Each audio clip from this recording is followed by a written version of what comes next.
మన కుల పెద్ద మనిషి ఎవరు పిలిచినా ఎక్కడికి పోయినా పార్టీలు పక్కన పెట్టి మన ముదిరాలలో టీఆర్ఎస్ ఉంటారు, బీజేపీ ఉంటారు, కాంగ్రెస్ ఉంటారు, ఎంఐఎం ఉంటారు, అన్నీ ఉంటారు. కానీ ఫస్ట్ మనం ఏంటిది, మన పిల్లలు ఏంటిది, మనం ఏ స్థాయిలో ఉన్నాం, పక్కవాడు ఎదుగుతున్నాడు, అగ్రవర్ణాలు ఉంటాయి, మన ఓటు బ్యాంక్ గానే చూస్తారు. ఏం చదువుకోవాలి, ఏం చదివించాలి, హాస్టల్ ఎక్కడ ఉంటాయి, గురుకులాలు ఎక్కడ ఉంటాయి, కస్తూరి పాలు ఎక్కడ ఉంటాయి, ఏ పల్లెల్లో ఎక్కడ ఏలాంటి చదువుకోవాలి, నర్సింగ్ చేయాలన్నా, డాక్టర్ చేయాలన్నా, ఎంబీబీఎస్ చేయాలన్నా, బీటెక్ చదివించాలన్నా, లేదా పాలిటెక్నిక్ చేయించాలన్నా, ఏ చదువు చదివితే ఏ ఉద్యోగాలు వస్తాయని నేర్చుకోండి. 10 మందిని అడగండి.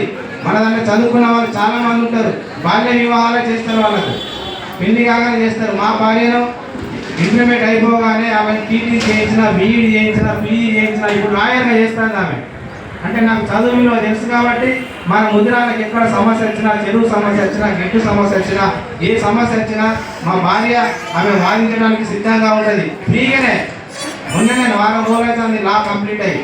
ఎందుకు చేస్తున్నా, మనం బతకడం కాదు, మన చుట్టూ 10 మందిని బతికించాలి. నేను లీడర్ అవుడు కాదు, పిట్టిల కుమార్ లీడర్ కావాలి, పెన్యాల కృష్ణ కావాలి, రాజేందర్ కావాలి, దండు రవి కావాలి, ఇలా చాలా మందిని లీడర్ చేయాలి.